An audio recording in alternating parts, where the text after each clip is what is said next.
Mambo muhimu ambayo mwanandoa anatakiwa kumshirikisha rafiki yake ni yale mambo ya kirafiki yaliyowaunganisha tu. Mfano, kama tumekutana mimi na wewe kwa ajili ya masuala ya kibiashara, ushauri wetu unabaki pale kwenye eneo la kibiashara basi. Hakuna kuvuka mpaka kutoka kwenye hilo eneo. Rafiki yako ni yule ambaye anapaswa kuwa anashiriki na wewe kwenye jambo fulani ambalo ni la muhimu. Huko ndiko ambako anaweza kukushauri pekee.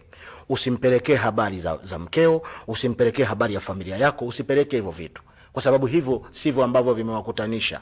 Jambo la pili alikuwa anazungumza hapa dada yangu, amechambua vizuri.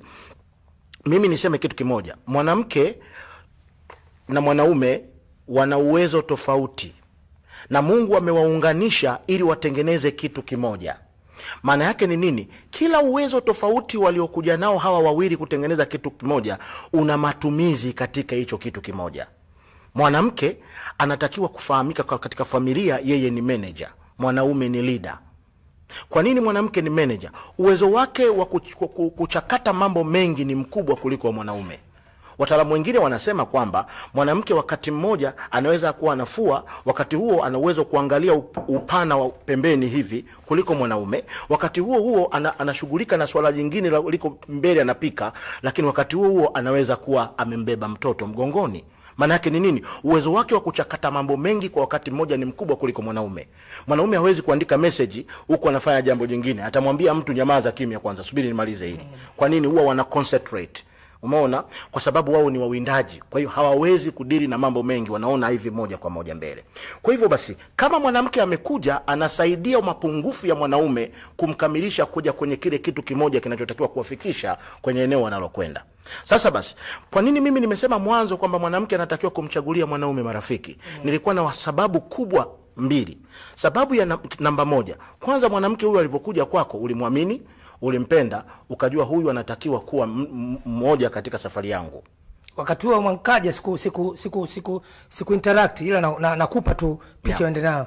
Wakati huo kumbuka vijana siku hizi hawana muda huo. Vijana 2000 tunakutana disco, tunakutana kwenye gari, tunaombana namba, tena tuna huo muda wa kuanza kuwaza hayo. Sasa fikiria kundi hili kubwa ambalo tunatazama sasa hivi. Sawa kabisa. Na hiki sasa ndicho ambacho kinakuja kwenye eneo la kusema kwamba mwanamke asinichagulie rafiki. Mimi siwezi, haiwezekani mwanamke anichagulie rafiki. Kwa sababu hajui hii taasisi inatengenezwa na watu wawili ambao kila mmoja ana wajibu wake kwa mwingine. Kwa sababu nani mwangalizi wa mwanaume? Anayemwangalia kumlinda mwanamume nani? Mwanamke ndiye anatakiwa kumlinda mwanamume. Mwanaume wakati wote anatafuta, yeye ni mtu wa kukusanya, kuchukua hiki kwenda na hiki. Lakini lazima awe na mlinzi. Na huyo mlinzi, kazi ya mlinzi ni kuona. Na kama mlinzi kazi yake ni kuona, ni maana yake akikuletea taarifa ya tatizo lililopo, lazima uappreciate na kujua kwamba mwenzangu ameona. Isipokuwa kama tu huyu mwanamke unaweza kuhesabu mambo anayoyafanya ni masuala ya ana roho ya nzuri au ana mambo mengine, hayo ni mambo mengine. Umeona? Kwa hiyo hicho naweza kukisema. Lakini jambo la pili ambalo nasema kwa nini mwanamke anaweza kumshauri mwanaume ni kwa sababu mwanamke hana kazi kubwa nyingine anayoshughulika nayo zaidi ya kushughulika na masuala ya familia.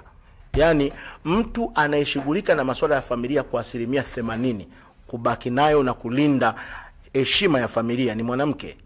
Mwanaume hawezi kulinda heshima ya familia. Mwanaume anatengeneza uthabiti wa familia. Anatengeneza maisha. Yaani wakati wote wanaume wanatengeneza maisha, lakini wanawake wanaishi. Wanaume wanatengeneza maisha, wanawake wanaishi. Maisha sasa hivi. Maisha yote hayo. Yaani unavyoona mwanaume yote alipo sehemu huwa anatengeneza maisha. Kimaanisha nini? Nikimaanisha hivi, kutafuta make Grace huyu. Unajua Grace ameguna, unafanya mwanaume anatengeneza maisha. Yes. Huyu ameguna sana kufanya biashara na wafanya biashara wenzake wengi sana. Yeah. Wanawake mafaita kweli wanakwenda China nini, lakini wanaume utakuta wengine wahovyo tu wamekaa na wategemea. Ndio maana huyu Grace ameshangaa. Yes, Grace anachokibuna ni kwa sababu ya distraction ambayo imetokea kwenye society. Kwa nini Grace anafanya anachokifanya? Ni kwa sababu wanaume wametoka kwenye nafasi yao, wameacha wajibu waliokuwa nao. Kwa hiyo hicho kinachotokea anachokifanya Grace, ameingia kurescue eneo ambalo mwanaume ameacha wajibu wake. Asa kama kuna wanaume wamekaa wamenyosha miguu, then wanawake wanaweza kwenda China wakafungua vitu vikubwa, maana yake kuna distraction ya society. Kwa nini? Mwanamke anatakiwa hata kama anafanya kazi, anatakiwa kuwa na muda mwingi anaotakiwa kuwepo nyumbani kuliko muda mwingi anapokuwa hayupo nyumbani. Kwa nini? Anatakiwa kuwa ni mwangalizi wa mambo na afea zote za familia kuliko. Kwa hiyo mwanamke ameumbwa ili aishi, lakini mwanaume ameumbwa kutengeneza familia. Ndio maana Mungu akukosea. Usije ukaona kwamba ni matatizo yanatokea kwamba ni vitu vya bahati mbaya. Wanaume wengi hawawezi kuishi maisha marefu kama ambavyo wanaishi wanawake. Kwa nini? Mwanaume hata akiwa na ufahamu mkubwa kiasi gani, hebu nikwambie leo, mwanamke akiolewa na profesa akiwa darasa la 7, atachukua miaka 2 yule mwanamke kuwa profesa kama mumewe. Anamuadapt faster. Lakini tofauti ni kwamba mwanaume akimuoa mwanamke profesa, yeye akiwa darasa la 7, atarudi kuwa na akili za chekechea. Patamu hapo. Hauwezekani kuadapt mwanaume hawezi kuadapt akili ya mwanamke. Hapa tungekuwa kwenye wavumi Zomboko angesema kivumbi leo. Hauwezekani. Kwa hiyo cha msingi ni kwamba lazima mwanamke aheshimiwe kwenye eneo alilopo, kwamba yeye ni mwangalizi mwenye uwezo mkubwa wa kutambua mambo yanayokuja, lakini mwanamke wakati wote huwa ana wivu wa mambo ya kesho. Ndio maana unaona wakati wewe unafahamu wakina mama wakati zote wakiwa mambo hayaende, na muita baba, namwambia hivi, unachokifanya unajua kwamba kesho tutakuwaje mimi na watoto? Ile sio bahati mbaya, ni nature. Hiyo ni nature, iko ndani yao, wanaona kesho. Na mwanamke ndio anaandaa mrithi kwenye familia.